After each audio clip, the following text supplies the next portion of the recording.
পবিত্র জুমার দিন মুসলমানদের জন্য বিশেষ মর্যাদাপূর্ণ ও ফজিলতের দিন। এ দিনে ইবাদত বন্দেগী ও নেক আমলের সওয়াব অন্য দিনের তুলনায় অনেক বেশি থাকে। বিশেষ করে প্রিয় নবী সাল্লাল্লাহু আলাইহি ওয়াসাল্লামের উপর বেশি বেশি দুরূদ পাঠ করার প্রতি গুরুত্ব দেওয়া হয়েছে।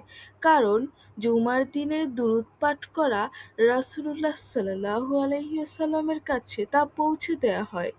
আসসালামু আলাইকুম ওয়া রাহমাতুল্লাহি ওয়া বারাকাতুহু।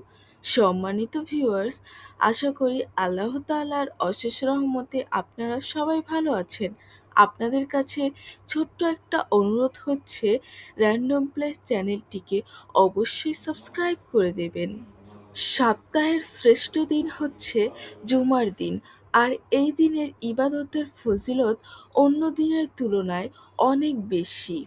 আল্লাহ তাআলা পবিত্র কুরআনের সূরা জুমার ৯ নং আয়াতে বলেন, হে মুমিনগণ, জুমার দিনে যখন নামাজের জন্য আহ্বান করা হয় তখন তোমরা আল্লাহর স্মরণের দিকে ধাবিত হও এবং বেচা-কিনা ছেড়ে দাও। অর্থাৎ জুমার দিনে জুমার আহ্বান করার পর বেচা-কিনা ছেড়ে আল্লাহ তাআলার ইবাদত করার জন্য বিশেষভাবে বলা হয়েছে।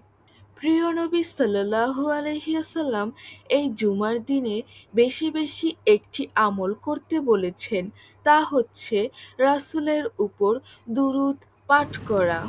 সুনানে আবু দাউদের ১০৪৭ নং হাদিসে রাসূল করিম সাল্লাল্লাহু আলাইহি ওয়াসাল্লাম বলেছেন, তোমরা জুমার দিন আমার উপর বেশি বেশি দুরূদ পাঠ করো, কেননা তোমাদের পাঠকৃত দুরূদ আমার কাছে পৌঁছে দেয়া হয়। সূরা আহজাবের ৫৬ নং আয়াতে আল্লাহ তাআলা বলেন, নিশ্চয়ই আল্লাহ ও তার ফেরেশতারা নবীর প্রতি দুরূদ পাঠ করে। হে মুমিনগণ, তোমরাও তার প্রতি দুরূদ ও সালাম পাঠ করো।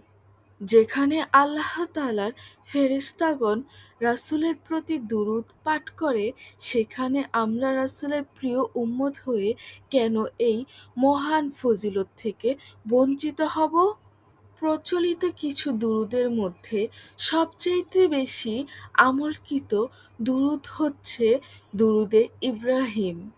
জুমার দিনে বেশি বেশি দুরূদ পাঠ করলে আল্লাহ তাআলার অশেষ রহমত লাভ করা যায়, গুনাহ মাফ হয় এবং প্রিয় নবীর শাফায়াত অর্জনের সৌভাগ্য লাভ করা যায়।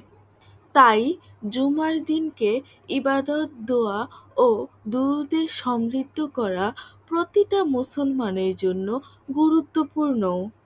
যদি কারো কোনো কাজ অসম্পূর্ণ থাকে বা কোনো দোয়া কবুল হচ্ছে না, তখন সে যেন বেশি বেশি দুরূদে ইব্রাহিম বা রাসূলের প্রতি দুরূদ পাঠ করে।